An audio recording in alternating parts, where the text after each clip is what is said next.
Today's daf is Nazir daf Mem Tes, Nazir 49, but we're going to start on Mem Chesam on the bottom, around 15 lines from the bottom. The Gemara is explaining how do we know that a Nazir and a Kohen Gadol both have to become Tameh for a mace mitzvah, that they both have to become ritually impure if they see an unattended dead body, and also how do we know that if it's not an unattended dead body, they're not allowed to become Tameh even for their own relatives. So Rabbi Akiva says, we're going to learn it out from the pasuk, that the pasuk says about, the verse states as follows. It states, Kol yimei heziru Hashem al nefesh meis lo yavo. All the days that he is separated from Hashem, for a nefesh meis he cannot come. So the Gemara says here, Rabbi Akiva Omer nefashos, the Bachchin is to nefesh. That refers to the rechokin. That refers to people who are not the seven closest relatives. And Nazir can't become tameh for them. Meis, that refers to Elu Akrovim, that the Nazir can't become tameh even for the relatives. So it says, then the verse says,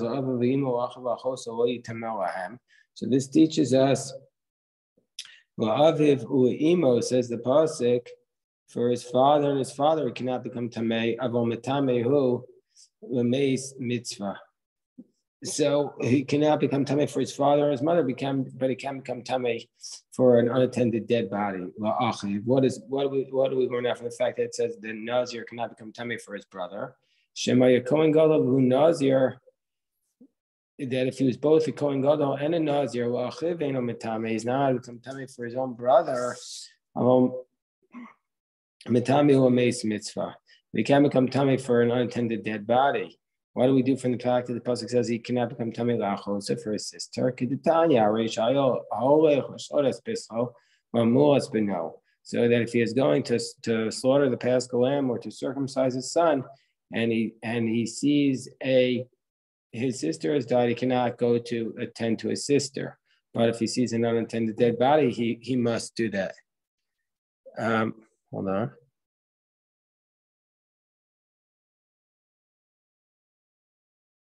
So then,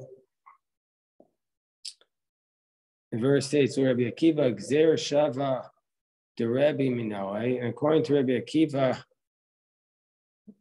Gzer Shava, the Rabbi Minawai. So the Gemara says, well, according to Rabbi Akiva, from where do we know, from where does Rabbi Akiva learn this law?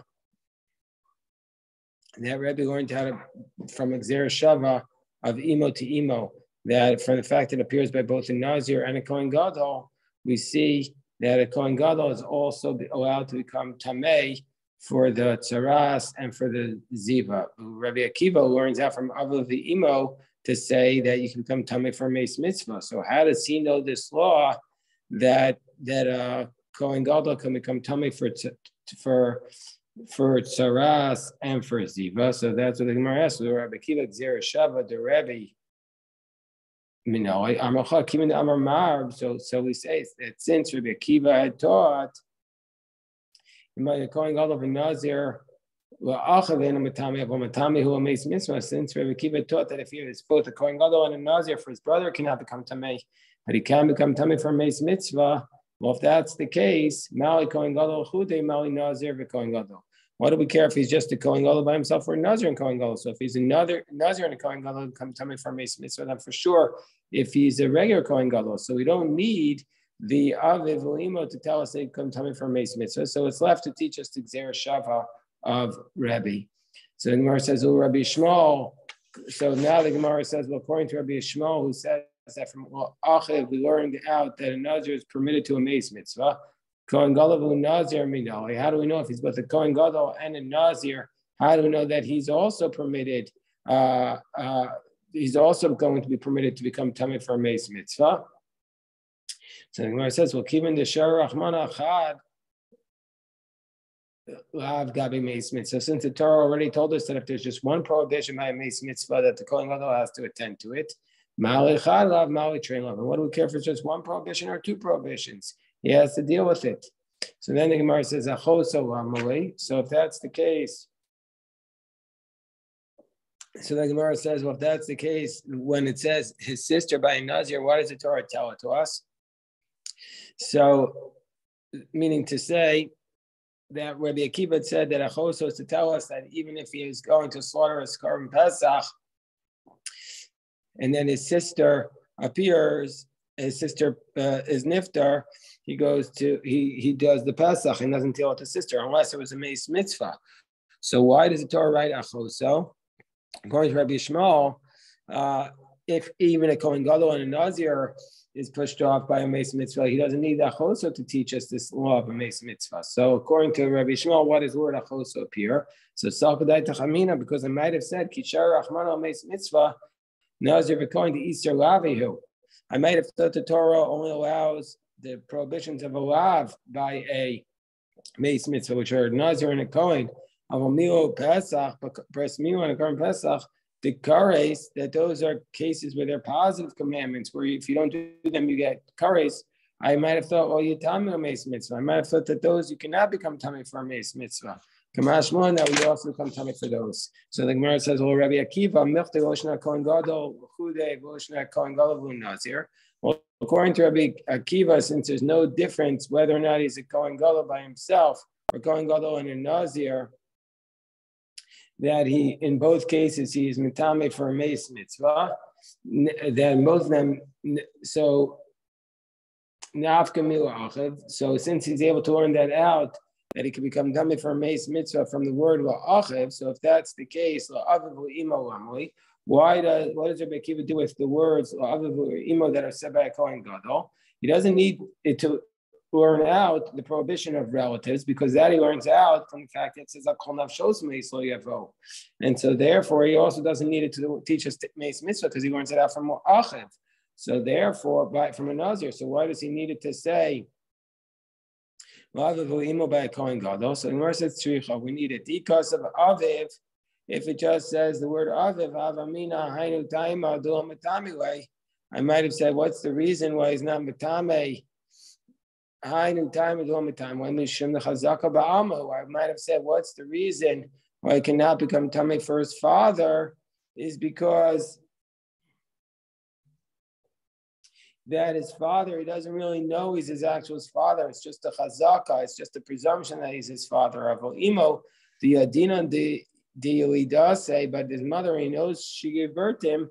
I might have said that he's allowed to become tummy for her. Because Rahman or Imo, and if the Torah just told us that he's now become tummy for his mother, I might have said his mother cannot become tummy. Because the yichus does not follow, the lineage does not follow the mother. But by the father,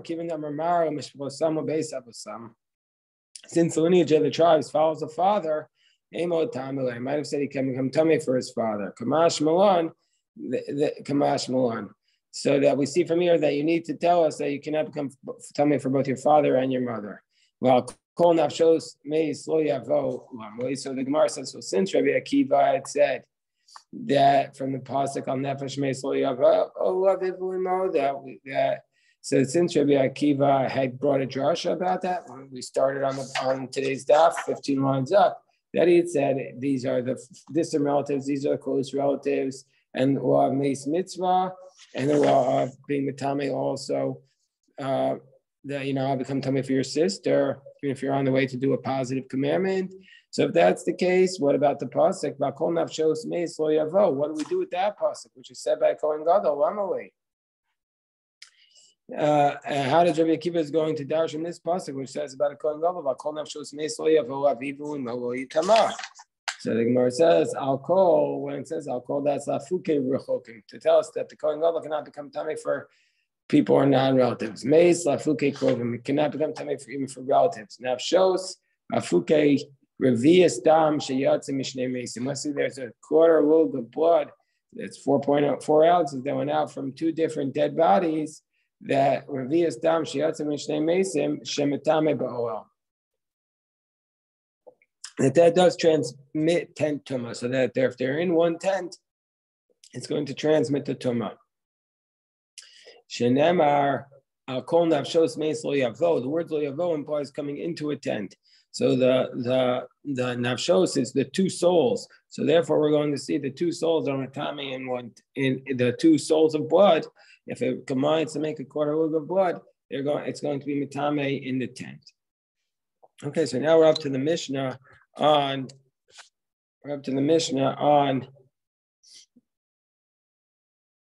49b. Al elu tumos and Nazir megoach. For these tumos, the Nazir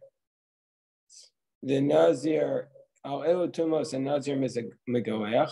For these tumos, the Nazir must cut his hair.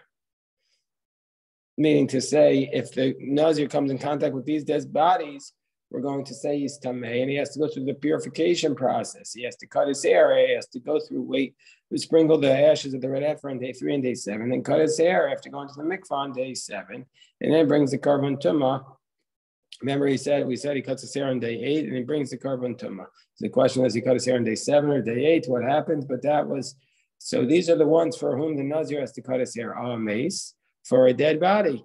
Mace, if he came in contact with a dead body, Valkazayas with a mace, or if he came in contact with just an olive-sized portion of a dead body, Valkazayas natzel.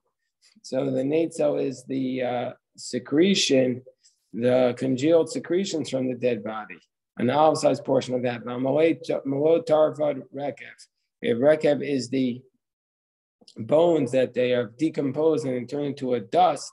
If you have a ladle full of those bones, then you have, and the Nazir was in contact with them, he has to come in.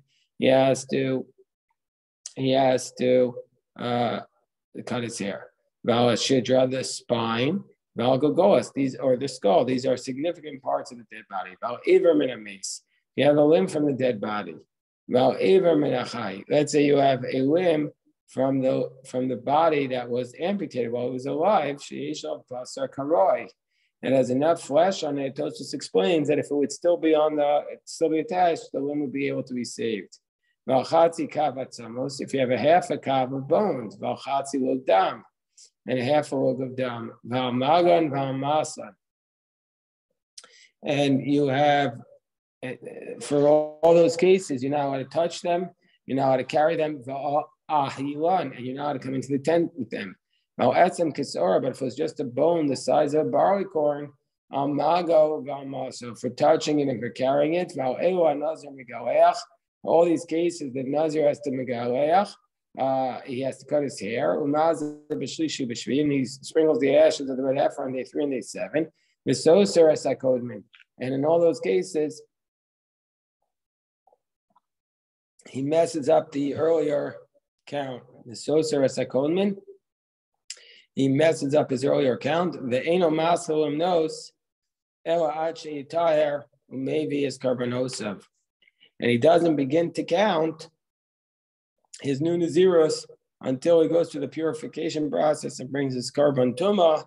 We already said many times that what's his carbon tumah? The two birds, the olah and the chatas, and the asham. The asham is the carbon asham, the animal. So Tana Rabbanan, so the rabbis taught Achar Ptiraso Shel Rabbi Meir, after Rabbi Meir passed away. Amar when Rabbi Yehuda Talmidav, Rabbi Yehuda said to his students, Al Yikansu Talmidei Rabbi Meir Lakan. I don't want Rabbi Meir students coming in here, Neshe Kantranin Hain, because they are people who cause me problems. They cause me problems. They get me upset. So I don't want to study with them. They're not really coming to study Torah. They're just coming to harass me. They want to just beat me, defeat me. They want to just show me that I'm wrong. They want to chop off our legs to show that they're smarter than us. I don't want to bring them into the base medrash. Dachak Sumchus v'nichnas. So Sumchus pushed his way into the base medrash, and he got in there in front of Rabbi Yehuda. And he said, Rabbi Meir. This is what Rabbi Meir taught me. Rabbi Meir taught me the following. Rabbi Meir taught me the following. For these tumos, the Nazir is allowed to cut his hair. Meaning to say, the way Tosfos explains it, that Rabbi Yehuda was teaching the Mishnah, for these tumos, the Nazir cuts his hair for a dead body. But he was not saying the next phrase, for an olive-sized portion of a dead body, you cut your hair. And Sumcha said, no, Meir said, for these tumas, you cut your hair for a dead body and also for an outsized portion of the dead body. So Rabbi Yehuda got upset. Because Rabbi Yehuda, and Rabbi Yehuda got upset. He said, look, didn't I tell you, didn't I tell you, keep out Rabbi Meir's students from here? They're people just get me upset. I don't even understand his interpretation of the Mishnah. It can't be that that's the way you read the Mishnah, because if you're cutting your hair for an outsized portion of the dead, for sure you're cutting your hair for an entire dead body. So obviously his reading of the Mishnah is wrong. So why are you letting Simchas push his way in and tell us Rabbi Meir's teaching? This is wrong. So I'm Rabbi Yossi. Rabbi Yossi said, so says Rabbi Yossi on the top of the Nunamad Aleph. Rabbi Yossi says, Yomru Meir Shachav, Yehuda Kas, Yossi Shasak, Torah Matei Alai. Very powerful phrase. The way the scene, you have to understand the scene taking place was Rabbi Yossi was sitting there the whole time, he was quiet, and Rabbi Yehuda was getting all upset. So he says, let them say, Meir Shachav, Meir died, Rabbi Meir died, Yehuda Kas, Rabbi Yehuda got upset, and Yossi Shasak, the whole time I'm sitting there being quiet, it makes it sound, Torah Matahei. What are they going to say about Torah? What will be the status of the Torah? Meaning, say, by me being quiet, it'll make it sound like Rabbi Yehuda was correct, but I can't be quiet in the face of Torah. So here you see Rabbi Yehuda getting upset and angry and intimidating everyone. And Rabbi Yossi says, if Yossi is quiet, Torah Matei, what will be the status of Torah? So therefore Rabbi Yossi spoke up, and Rabbi Yossi said, Lo nitzracha, I'll tell you why he needs to say mace, and then also kazayis min mace, even though you might have said, oh, it's so obvious. It says Rabbi Yossi, Lo nitzracha el mace, she'eno el kazayis basar. So it's to tell us the following. Now, let's say you have a dead body, which you do not have an olive-sized portion on it. So let's say you have a dead body, which does not have an olive-sized portion on it. Let's say, Rahman al-San, you have a fetus, and this fetus dropped out of, basically you found it. So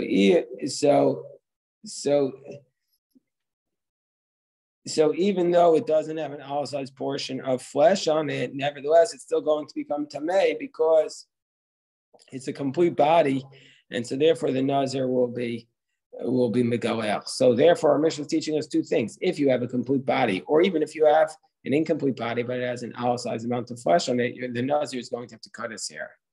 So the Gemara says, Vadayin Yomar, but still, Rabbi Yehuda could have challenged Rabbi Meir's text of the Mishnah that even a dead body that does not have a kazayis basar, even a dead body that doesn't have an olive-sized amount of flesh, you can learn out from a kal v'chomer that it is mitame. From the fact that we learned that a Nazir is megaleach, the fact that we learned that a Nazir cuts his hair on an aver min ames. So on a limb from a dead body. So the Gemara says, if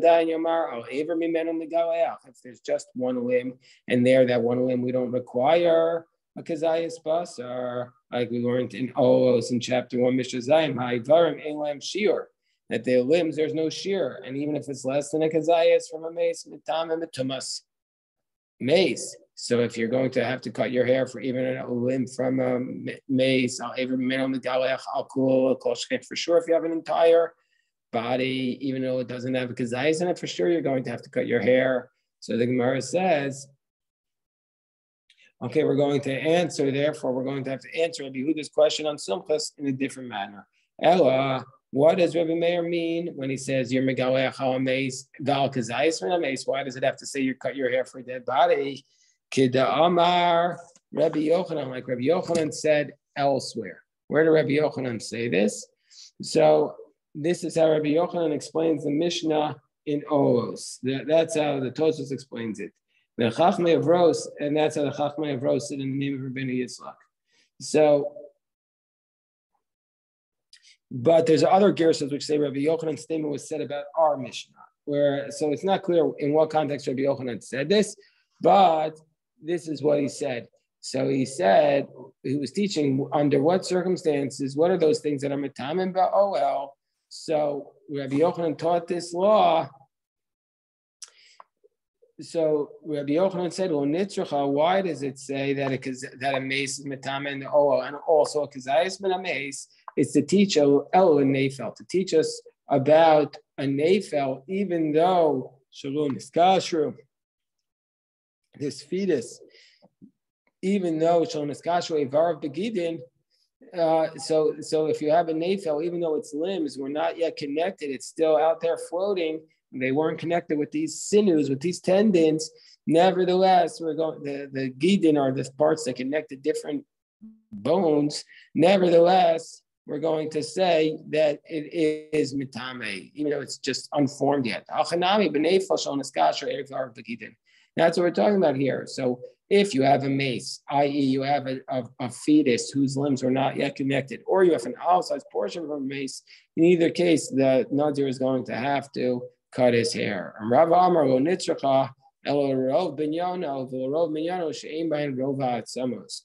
says our Mishnah is teaching us about a different law. Our Mishnah is teaching us about a dead body. So what's it teaching us when it says al mace and then al kazayas min mace? So let's say you have the majority of the body either in volume or they have the majority of the bones. She'ein bahen rovat samos, that they don't have a quarter kav of bones. Nevertheless, we're going to say they're going to be mitame, like a complete body, and the Nazir has to cut his hair over them. Okay, we'll stop the recording here, but we'll go on a little bit. So